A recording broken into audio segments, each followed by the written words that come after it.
Golden Black Radio is brought to you by Academy Sports and Outdoors. At Academy Sports and Outdoors, we carry all the gear you need from the top brands, all at prices you'll love. And now shopping at the Academy is more convenient than ever. We offer free assembly on in-store purchases of most bikes and grills, plus free and easy curbside pickup on academy.com orders. Want to save even more every day? Open and use an Academy Sports and Outdoors credit card to get 5% off future purchases when you're approved. Save time and money at Academy Sports and Outdoors and have fun out there. Welcome in to another edition of Gold and Black Radio, a Victory Tuesday edition of Gold and Black Radio. It's been a long time since we got to say that. Presented by Academy Sports and Outdoors. I'm your host, Derek Schultz. It was an absolutely picturesque football Saturday in West Lafayette at Ross-Ade Stadium. And for once, the play on the field actually matched the perfect climate. Purdue surges out of the gates with a big victory in Barry Odom's debut, a sharp, efficient, and definitive 31-0 victory over Ball State for their first FBS victory since the 2023 season. We'll dive into all of that next with Tom Dienhart and Jellison, our notable goldenblack.com football experts. But first, a big thank you to the fantastic Gold and Black sponsors that make this show possible, including Purdue Federal Credit Union, a proud partner of Purdue Athletics and the official credit card for Purdue fans. Boiler up. East End Grill and Ripple & Company, two distinctive bistros across the street from one another on the far end of Main Street, the perfect place for your next event. The Whitaker Inn, this Midwestern oasis, is perfect for a relaxing staycation or a weekend getaway. Escape from the ordinary at the Whitaker Inn. The Purdue Institute for Cancer Research. The Purdue Institute for Cancer Research has a history of innovation and one goal for the future: defeat cancer. Purdue brings together world-class Boilermaker scientists from all across the university, conducting cutting-edge research that uncovers new ways to prevent, diagnose, and treat cancer. With your support, cancer research saves lives. Join the fight and donate to the Purdue Institute for Cancer Research today. Let's go ahead and welcome on the men of the hour, or the men of the half hour, I guess I should say. Tom Dienhart, as well as Jellison. Actually, let me do the three. Yeah, there we go. This is nice. So we get nice and up close and get all the handsomeness in here for our people that actually watch these podcasts. I actually feel sorry for the people that just, to me, a podcast, you just pop in your AirPods and I'm like mowing the lawn or doing the dishes or whatever, and I just kind of listen away. But some people actually, I don't know, maybe they're watching it for Dub, Tom. We needed that injection of youth and handsomeness. No. Nice win for the Boilers on Saturday. There's always things to nitpick. There are always areas to improve on, but I thought all things considered, that was about as good and complete of a performance for Purdue that anybody could have hoped for, especially in a coach's debut, Tom. Yeah, 31-0. Checked a lot of boxes, I think, Derek and Dub, for his debut. Got to play a lot of players. Came out relatively injury-free. A couple guys went down, but by and large, pretty injury-free. And had their moments on both sides of the ball, right? I mean, like you said, Derek, you can always find nits to pick, if you will, but one nit you can't pick is that fast start, right? Right out of the gates, 14-0. They jumped on these guys, and boy, Ryan Brown, talk about dropping dimes. He certainly looked good. Looks like they've got some playmakers at receiver. We saw the defense, like I say, pitch the shutout, and they had their moment too. And boy, Mike Sherlock bring pressure and bring heat. So all in all, like you said, Derek, just a great debut for Barry Odom. 1-0 on to SIU at this point, right? Yeah, and you start with Ryan Brown there, and I've been a bit of a pessimist, to say the least, when it comes to this quarterback room. But we had talked on Friday about how Brown's experience, even a small sample of last year, maybe paying some dividends just because there was so much that was inexperienced, at least when it came to this program and to Ross-Ade Stadium that was out there on the field for Purdue on Saturday. Dub, how impressed were you with how Ryan Brown looked in his season debut and his, I guess, re-return to Purdue after spending the spring elsewhere? I was thoroughly impressed. I thought he played phenomenally. Getting out to that fast start, fighting Armand Branch for 51-yard touchdown on the opening drive 3 plays in, I think was huge for his confidence, Purdue's offense's confidence. But he needed to really cement himself as quarterback one, and I think that's exactly what he did. He left no doubt. I could have seen a scenario in which, he struggled and we continue the quarterback conversation for another several weeks. But I think he kind of stamped his spot as the leader of the offense and, played phenomenally. Yeah, and Tom, going back to the game in Champaign last year, it felt almost like a little bit of a lightning in a bottle type moment because it was such an outlier offensive performance. And that's not to take away what Ryan Brown did, but to see him kind of come out and he looked like a fifth-year senior out there. I thought he was just in command of everything and just letting everything come to him and made the right decisions and made the right reads. And it just felt like a heady veteran leader out there. And I know that's what Purdue so desperately has needed these past couple of years. Yeah, you're right. His third year in college, he hasn't had a prep school year, so he's a little bit older, and he certainly looked more mature, or looked like a mature quarterback on Saturday. Ball State, I think, came out wanting to stop the run. They knew Devin Mockabee was a proven commodity. They knew Ryan Brown could beat him with their feet. I think they wanted to make Ryan Brown show us that you can throw this ball deep and accurately and consistently. And he showed them, didn't he? Right off the jump. Second play of the game, that spectacular touchdown pass to Ahmad Branch. The breaks 2 tackles, spins it, and then Branch makes a one-handed catch. I think on the very next drive, Michael Jackson has 6 catches. So Ryan Brown showed him, right? It's just some beautiful passes all day long. He was under some duress. We saw that athletic ability we've been talking about get displayed. He can buy time with his feet. He can roll out. He can run to the edge. And again, a guy that can pose a lot of issues for a defense. But number one, guys, I think we all can agree that ability to throw the football has got to be there.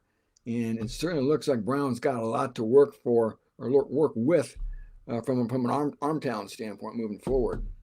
Yeah, I think you could tell that Purdue used that aggressiveness to stop the run sort of against Ball State. And you could tell that Ball State was also very aware of where Brown was, knowing that he could take off at any time too, and just kind of parlaying that into, the short and medium passing game. But Dub, it's easier said than done, right? I mean, you still have to go out there and you have to make those throws. And while it could look easy to the layman just kind of sitting on their couch or sitting in row 74 at Ross-Ade Stadium, it's not as easy to be as efficient as Ryan Brown was on Saturday.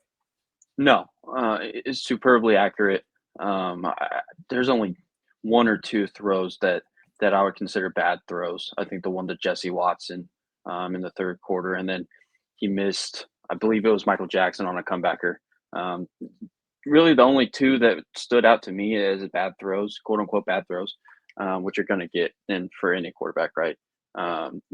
His maturation and his improvement this offseason, it really showed on Saturday. And, I think this kind of sets up Purdue for it's kind of it could be pick your poison.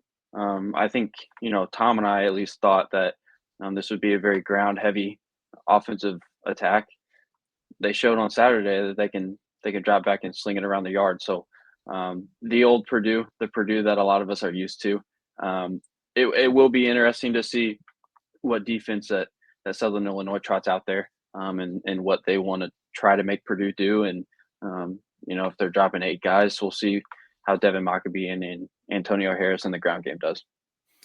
I'm always wary of making bold proclamations after one game, especially against an opponent that mostly looked overmatched in Ball State on Saturday. But Tom, just given what they were last year, can we say definitively that this is going to be a much better skill position room than what the 2024 Boilers had? Just from what we saw from Branch and Jackson, and even Nitro Tuggle, I think, flashed a little bit, even though maybe the box score didn't jump out. And know this too, Denali Morissette did not play. I think he's going to be one of the top 3 receivers on the roster as well. And Chauncey Magwood has been out. And Chauncey was a guy that really impressed me before he got hurt. And I'm not sure when he's coming back. But again, you're right. I think there was some talent last year, Derek. I'm not sure maybe how well it was coached, the positions it was put in to succeed. I think that's a big part of it too. But yes, I think overall this receiving unit is probably more talent laden than we saw last year. Like I said, when they get this group up to full steam with Branch, with Morissette, with Jackson, and Jesse Watson's a guy that's really kind of come on, it sounds like, in the staff's eyes as well. And don't forget about George Burhan. George Burhan, I know he's a tight end, but I think he may be the best player on the team. And we saw him on the field Saturday, which was very encouraging. And that's a guy that could be a heck of a weapon down the field for Purdue too. So there's no doubt Ryan Brown's going to have some nice options to throw to. And what's that mean for Devin Mockabee? My gosh, that's going to create some space for him. And guys, how about throwing the ball to Maccabee and Antonio Harris? Those guys, they can catch the ball. We saw them make some nice plays Saturday. So a lot of options for Brian Brown to throw to. Spent the first 10 minutes talking about the offense, and the defensive guys are like, hey, what the hell? He pitched a shutout. A great performance defensively as well. And I know some of that was, Ball State special teams and kicking and all of that too. But you guys can both answer this one. What stood out to you the most defensively? Dub, we'll start with you. I think the thing that Tom and I kept going back to while we were up there in the press box on Saturday was these safeties. These safeties can fly. They're all over the field. Taj Rael really impressed both of us, I think. Even when the second string guys came in, which is kind of 1A, 1B, right? With how experienced that secondary is, it's kind of interchangeable. But like Crew Wakely came in and made some plays. Miles Slusher was making plays. This secondary is legit, and I know you got to take it with a grain of salt. Just because Ball State's quarterback situation and the offense that they wanted to run didn't necessarily test the secondary as much as maybe they would have hoped. But the secondary is a group that I've been high on throughout fall camp, and I think they lived up to the hype on Saturday. A lot of experience back there, Dub. You're right. For me, you can kind of lump the linebackers in there as well. I think the linebackers certainly asserted themselves on Saturday. There's a foursome there that's a cut above.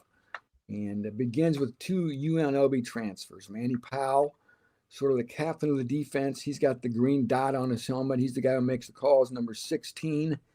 And sort of his sidekick, Charles Correa, a younger kid, a true sophomore. Both those guys, they can run, and when they arrive to the football, they usually have an angry attitude about them. They like to hit. So guys who can run and hit, you love them. And those are some quintessential Big Ten linebackers there. And behind those two guys, number 6, Sanders Ellis flashed a little bit. And then Alex Sanford, number 10, transfer from Arkansas, is another guy I think they feel very confident in having on the field. So a big upgrade at that spot. I think anybody who watched Purdue last year would agree. Not to knock anybody who played last year, but these guys are cut above from an athleticism standpoint, from a speed standpoint, and you got to have good linebackers. And boy, that back half of that Purdue defense looks like it could be a pretty solid group. And that's saying a lot considering where they were at this time last year. All three phases, and the kicker generally not spoken about in a 31-0 loss, but Spencer Porath made his only short field goal attempt. He made all 4 extra points. Purdue has not had stability in that spot, to say the least, for a couple of seasons now. So I'm taking any positive developments there as a good sign, Tom. How about the punter? How about the punter? I asked Barry Odom about the punter today. I can't believe I'm so excited about a punter. I sound like Kirk Ferentz, don't I? So excited about a punter. But I tell you what, Jack McAllister, who was at Washington for 3 years as the number 1 punter, transferred to Nebraska in the spring. They changed special teams coaches. They want an Australian rules style punter, which is not McAllister. So he packs his bags, comes to West Lafayette. Could turn out to be the steal of the portal session for Purdue. So 3 punts Saturday, averaged over 50 yards. All 3 punts were down inside the 12-yard line. Looks like he was throwing the football sometimes, just placing it out there. But he's doing it with his foot, obviously. So, and Barry Odom talks about field position. They had a big edge in starting field position over their opponent, and then they really emphasized special teams. And we saw that manifest itself on Saturday with his punting, with Porath's place kicking. The coverage units were solid too. The one phase they didn't really do anything was the return game. Maybe that's something we'll see some more juice here moving forward. Yeah, that one punt from McAllister, I think it was in the second quarter, it kind of landed around the 6 and just hooked right out of bounds at the 4. It looked like Dub with his pitching wedge. Yeah. You know what I mean? It was just perfect. Just kind of lobbed it right up there, sat it within 2 feet of the cup. Beautiful. You couldn't have asked for anything better than that.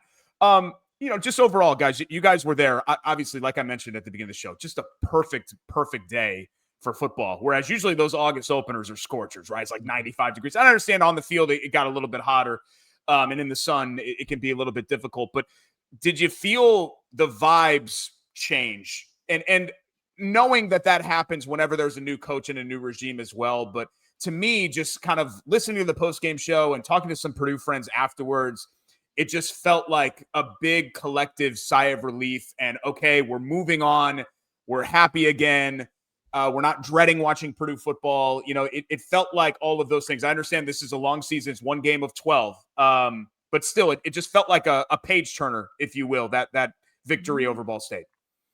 To me, it's refreshing to not have all negative things going through your head when you're watching a Purdue football game, like I think a lot of us did last year. It is refreshing to see, the fan base kind of get back on board. Purdue obviously have success out there.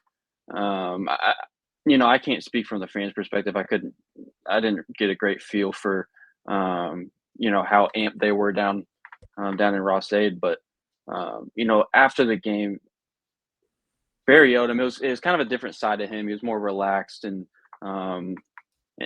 I think it was a little bit of a weight off his shoulders as well. Just getting that first one down, and now they got to go. I think another thing that stood out to me in the press conferences was just the players' focus. They're not looking ahead.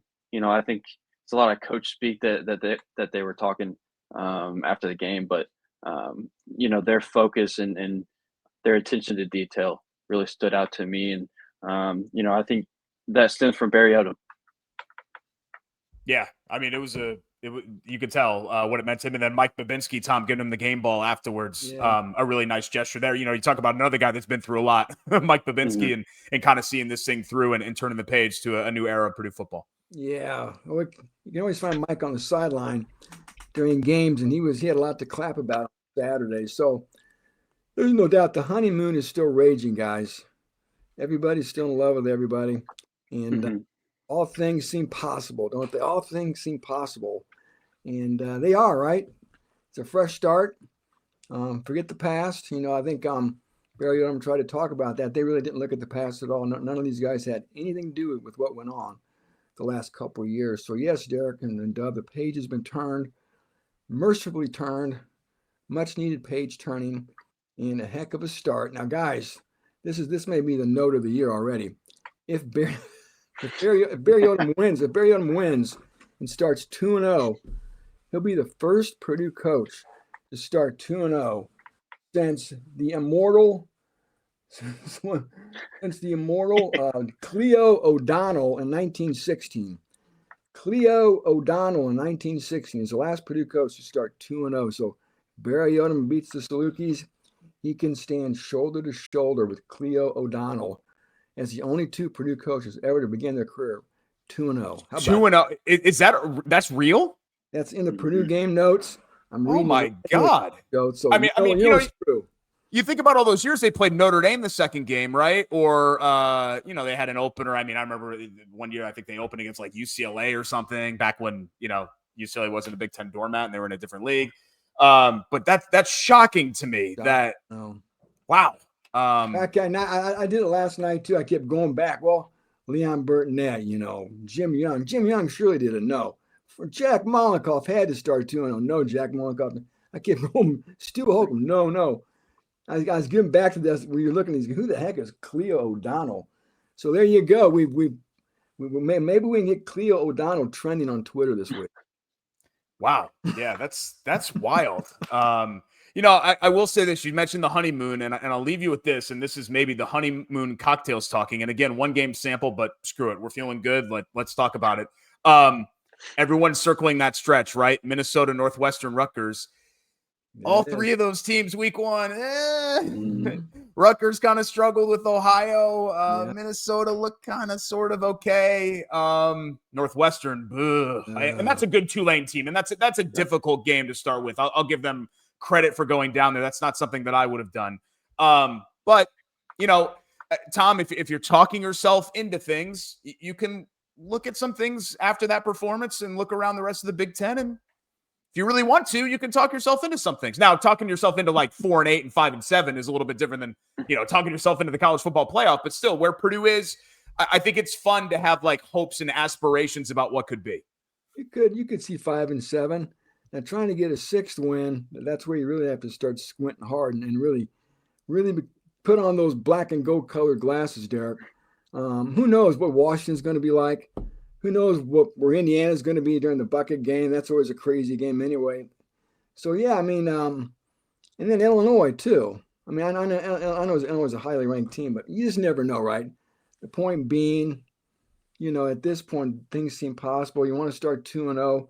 And I'm just looking forward to that USC game next on September 13th in Ross-Ade Stadium, 3:30. That's going to be a blast. To have Lincoln Riley bring the mighty Trojans, a blue blood into West Lafayette. The place is going to be packed. And Purdue's got nothing to lose, guys. And that sort of sets up as one of those games where maybe Purdue can ambush them. And then what? Then what happens? Then Derek, you're buying tickets to Pasadena, aren't you? Yeah, then the honeymoon cocktails are turning into honeymoon keggers. That's for sure. I mean, we're going all out then. We're going all out. All right, so history on the line for Barry Odom in the next game to see if he could be the first-year head coach since World War I to go 2-0, which is, man, that is absolutely insane. Purdue football season being here, which means we'll be next with you on Friday for our game preview of Southern Illinois. Join Tom, Dub, me, and the rest of the Gold and Black crew for those shows each and every week. The Friday show is always a lot of fun. The absolute best Purdue coverage from Tom, Dub, and everyone else can be found right here at goldenblack.com and on social media, so follow along for updates. Boys, we'll talk to you again on Friday. Thanks so much for joining me. Thank you, Derek. Thanks, Derek. That's Tom Dienhart and Dub Jellison, and that is Gold and Black Radio for this Tuesday. Thanks so much for joining us, and thank you to our terrific sponsors, including our presenting sponsor, Academy Sports and Outdoors, as well as Purdue Federal Credit Union, the official credit card for Purdue fans, East End Grill and Ripple & Company, two distinctive bistros across the street from one another on the far end of Main Street, the perfect place for your next event.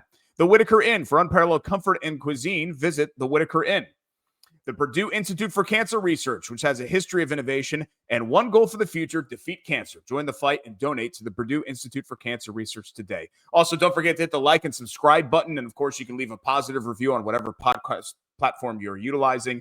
And if you haven't already, you're going to want to subscribe. goldenblack.com. You get all the best football coverage in the fall, all the best basketball coverage in the winter. I say it's seasonal. It really goes all year long, especially for men's basketball. When it comes to Purdue, and goldenblack.com is your best place to be as a Boilermaker fan. Also subscribe to the goldenblack.com channel on YouTube as well, where we upload new highlights and videos regularly. And I think some of these shows also go up on the YouTube channel too, if you want to check all of that out. But until Friday's show, we'll preview Southern Illinois. And thanks so much for joining us. And we will see you soon right here on Gold and Black Radio. As you all know by now, Gold and Black Radio has also teamed up with BetMGM this season. We'll be using BetMGM lines to make all our picks, and we'll have special offers for our listeners each week. When you join BetMGM, you get access to a variety of parlay selection features like same-game parlays, live betting options, and more. If you haven't signed up for BetMGM yet, use bonus code ON3, and you'll get up to a $1,500 first bet. Offer on your first wager with BetMGM. Here's how it works. Download the BetMGM app and sign up using bonus code ON3. Deposit at least $10 and place your first wager on any game. You will receive up to $1,500 in bonus bets if your bet loses. Just make sure you use bonus code ON3 when you sign up. Make this college football season one for the history books. Make it legendary. See BetMGM.com for terms. 21 and over only. U.S. promotional offers not available in New York, Nevada, Ontario, or Puerto Rico. Gambling problem? Call 1-800-GAMBLER. First bet offer for new customers only, subject to eligibility requirements. Rewards are non-withdrawable bonus bets that can expire in 7 days. In partnership with Kansas Crossing Casino and Hotel. Don't forget, if you haven't signed up for BetMGM yet, use bonus code ON3 and get your $1,500 first bet offer today.